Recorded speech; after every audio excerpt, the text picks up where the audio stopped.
Chairman, Superintendent, experts. Thank y'all for making the trip. My son has been coming home for the last month about twice a week with a headache. We just assumed it was a child who didn't want to go to wrestling practice or who didn't want to do his chores. And then after about 30 or 40 minutes of him being home, he felt fine. So that's kind of why I'm here talking to you. The Virginia State Law, Section 22.1-138.2, certain public school buildings, carbon monoxide detectors. Each public school building was built before 2015 and houses any classroom for students shall be equipped with at least one carbon monoxide detector. As our experts have already said, that carbon monoxide will kill you. You also had a building inspector tell you that the hood on that stove didn't work. Do you think about a grease fire? I'm not so much concerned about the event on Friday as everything that led up to the event on Friday and what is being missed in other events. Superintendent, you are right. You cannot prepare for every issue. But a $50 carbon monoxide detector in that kitchen would have saved countless hours, countless dollars, and countless people being sick, which is ridiculous to me. $50. If you don't have the money, I will loan it to you. I will give it to you. You understand? You don't have to clap for that. I wouldn't have to. I do know that you guys have a thankless job.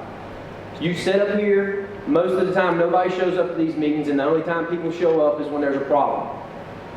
But I will remind you that a couple of years ago, I stood before you guys when you were very quick to put a face mask mandate on our children that was a mandate, not a law. Very quick to do that, and yet we did not abide by a law to put a carbon monoxide detector in the school. I could understand if we just started the school year right now. With the consolidation, a lot goes on. I get it. There's a lot that you guys have had to deal with. I don't envy your position at all. But who's responsible? There's got to be someone responsible for making sure that this equipment is not faulty. A stove should not be faulty. A hood that will suppress a fire should not be faulty. An air recovery system on top of this building should not be faulty when it comes to the protection of our children. I would ask for you guys, what considerations and what steps are you making right now to make sure that the schools in this county are abiding by other laws that have been overlooked to keep our children and our teachers and our school staff safe?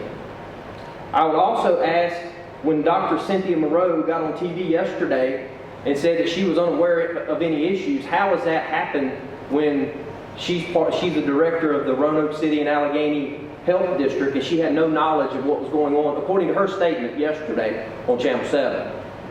How does that happen if you guys are in touch? The smell was detected at 10 a.m. The kids were not evacuated till late that evening. I don't question y'all's response. I have no doubt you did everything in your power to make sure our children were safe. But you've got to do a better job of making sure that the laws are followed that keep our children safe. I'm not 100% sure if there weren't some brave teachers who called the news and got on there and said what was going on with them. Would we be in this building tonight?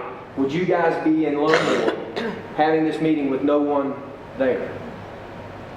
I want you to consider that and think about it. I do appreciate what y'all do. I really do. And I thank you for your work. I thank you for what you do for our kids. But to be in a crisis over a $50 monitor, this is unacceptable.